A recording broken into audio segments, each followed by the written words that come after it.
Hello YouTube, it's Bo Brady. Welcome back. Um, so take a look at uh, take a look at this. You see this hat that she's wearing, and also King Tut's hat here. I think that these Native American hats are the same style as the Egyptian headgear. Like this reminds me of the King Tut and the headgear that's on the Sphinx. And this one right here reminds me of this. Stop.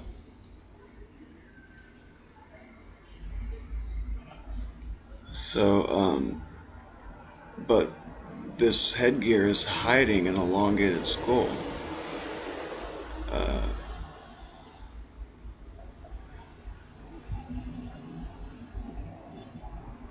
Look at this.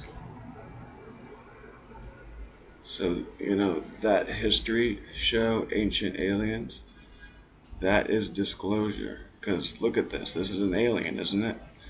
And they're obviously ancient.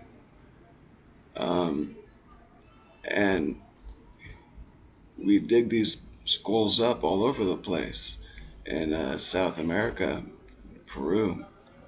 So these are the same people as these Egyptians here. Um, that's not a mistake. They're pretty good craftsmen. They're not gonna screw up that bad on the skull, and it makes sense. It explains why they had all those funny looking hats. Also, um, it's the inspiration for the movie Coneheads. Remember that movie Coneheads? That's what these are. Um,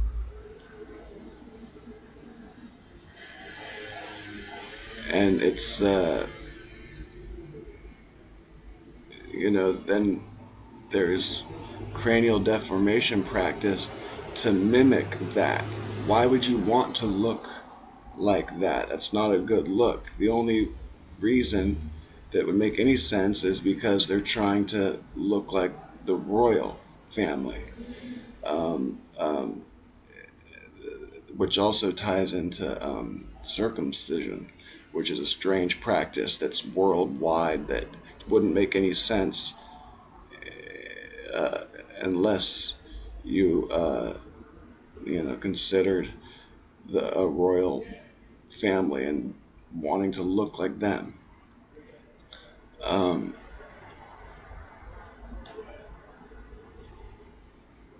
yeah, right here, this headdress reminds me a lot of the Native American headdress. Um, let's see. All right, I want to show you something else too. Um,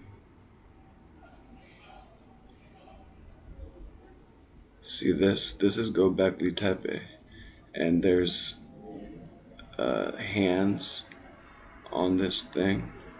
Now these hands look almost identical to the hands that are on the Moai statues.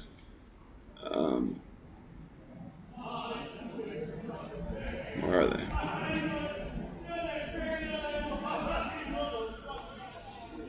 Right here, the Moai statues. I don't. Yeah, see the hand? I'll zoom in. See this hand right here? It looks just like the one we were just looking at. Um,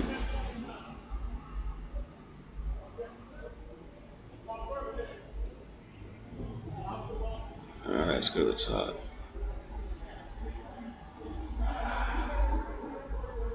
Oh, also this Ankh is right here. In his back, he's got two Ankhs. So it's the same civilization it was a worldwide civilization that built all these megalithic structures, and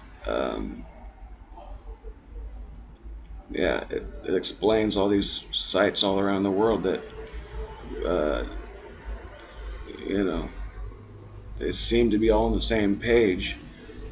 Uh, so they're just the same civilization, and they were even in America. It was pretty much the entire northern hemisphere, even parts of Australia. But look at this. What would it take to cause this devastation? Like, entire city blocks are swept clean, and then, where is the rest of this building? It should be down here on the ground around it, unless a tsunami would clean up after itself. But then check this out. See, you can tell that there's city blocks in the sand here that got buried. If this thing was inhabited, they wouldn't let the sand slowly build up to this level. Like this place was abandoned for a while for it to look like that, and it looks like a tsunami came. But then here, this picture right here shows you what it should look like with buildings. So there's no buildings in all these city blocks. This is Golden Gate Park. And then this picture right here is really trippy because, alright, you see that here how this area juts out? That's where the Golden Gate Bridge is today. And this is the same part of the city in a different image. But here we're seeing water, like a channel built, and the water comes all the way up to right here. See that? So there's water all the way up to here. This is pretty wild because it looks nothing like this. And also, it would require dredgers to make that the way it looks. Alright.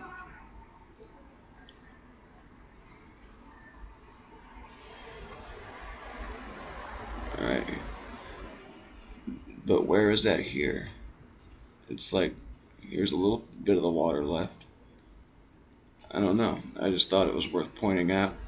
And also, it kind of looks like there's it's a perfect place to put a bridge. That's where the Golden Gate Bridge is today.